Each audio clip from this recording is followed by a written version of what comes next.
Assalamualaikum warahmatullahi wabarakatuh. Waalaikumsalam warahmatullahi wabarakatuh. Innal hamdalillah nahmaduhu wa nusalli ala rasul karim. Bapak sekalian, mari sama-sama kita lanjutkan kajian kita kitab Hayatus Sahabah, kisah-kisah para sahabat radhiyallahu anhum. Kisah yang ke-6, keberkahan kambing milik Habbab bin Al-Arad radhiyallahu anhu karena diperah susunya oleh Nabi sallallahu alaihi wasallam. Keberkahan kambing milik Habbab bin Arad, ya, karena diperas susunya oleh Nabi SAW. Diriwayatkan oleh Ibnu Sa'ad beserta syaratnya dari Habbab bin Al-Arad radhiyallahu anhu, ia berkata, ketika ayahku berangkat untuk mengikuti suatu peperangan, ia tidak meninggalkan apa-apa untuk kami selain seekor kambing. Ia berkata, jika kalian ingin memerah susunya, maka bawalah kambing itu kepada ahli sufah, itu santrinya Nabi. Ya, kalau sekarang santri. Ini ahli sufah itu orang yang tinggal di belakang rumah Nabi khusus untuk memperdalam agama, membantu Nabi, ya, mencarikan kayu, air dan lain sebagainya. Itu ahli sufah. Kemudian selalu mendengarkan sabda Nabi. Ada wahyu turun, sampaikan, ada hadis Nabi, itu ahli sufah selalu mengikutinya. Suatu ketika kami hendak membawanya kepada ahli sufah. Ternyata Nabi SAW sedang duduk. Nabi duduk di situ karena memang dekat.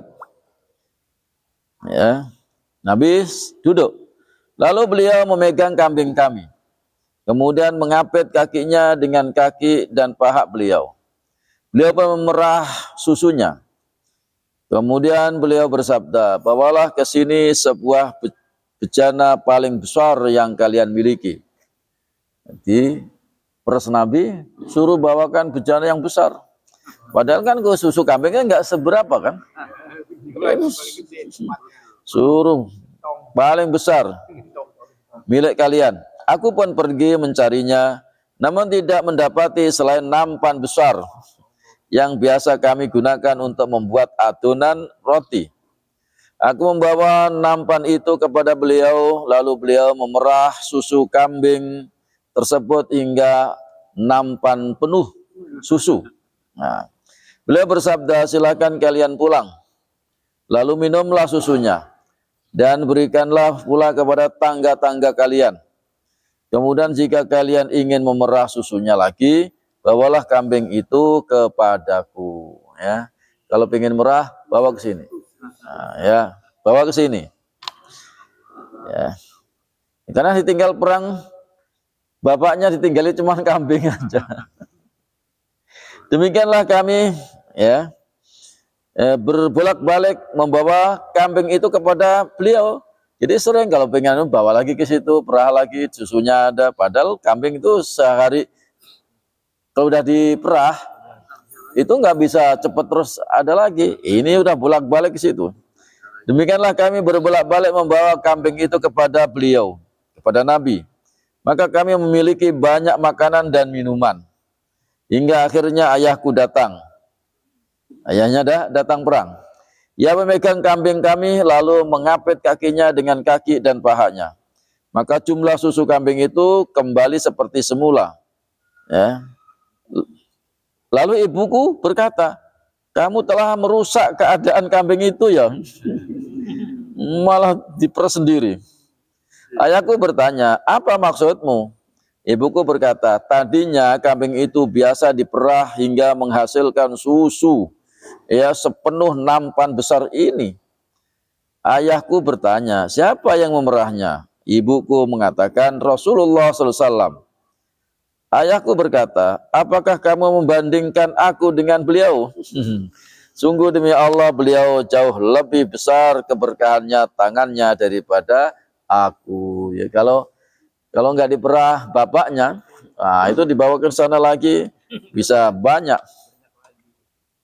Tapi diperah bapaknya ya seperti biasa, standarnya saja. Telah disebutkan pula sebelumnya hadis Abu Hurairah radhiyallahu anhu mengenai bertambah banyaknya susu dalam bab menanggung penderitaan di jalan Allah di jilid 1, dan juga hadis Ali radhiyallahu anhu dalam bab dakwah kepada Allah Subhanahu wa taala. Jadi kalau dakwah ya itu sering kan kalau Nabi berjuang kemudian di tengah-tengah perjalanan kok ada yang habis makanannya, yang sisa-sisa kumpulin. Ya, akhirnya jadi banyak lagi. Keberkahan pada daging. Nah, keberkahan daging milik Mas'ud bin Khalid radhiyallahu anhuma. Imam Tabrani meriwayatkan beserta sanadnya dari Mas'ud bin Khalid radhiyallahu anhuma, ia berkata, suatu ketika aku mengirimkan seekor kambing untuk Rasulullah SAW. Kemudian aku pergi untuk suatu keperluan. Lalu Nabi SAW mengembalikan separuh dagingnya kepada keluargaku. Aku pun pulang menemui Ummu Kunas, yakni istrinya. Ternyata aku lihat di sana ada daging. Aku bertanya, wahai Ummu Kunas, daging apa ini? Ia berkata, kekasihmu Rasulullah SAW telah mengembalikan sebagian daging kambing yang telah engkau kirimkan kepadanya. Ya, jadi dikirimkan kepadanya itu kepada kita. Imam Mas'ud berkata, mengapa kamu tidak memberikannya untuk makanan keluargamu? Untuk makan keluargamu. Ummu Khunas berkata, ini adalah daging yang tersisa setelah mereka makan. Mereka semua sudah memberi makan dari daging ini. Demikianlah pahala. Biasanya mereka menyembelih 2 atau 3 ekor kambing, namun tidak cukup untuk mereka. Berkata bahwa dalam sanadnya terdapat perawi. Jadi di sini artinya keberkahan daripada daging. Sudah katanya, udah orang-orang semuanya udah pada makan. Ya, udah pada makan, tapi masih banyak. Ya, itu di zaman Nabi SAW. Satu kisah lagi, keberkahan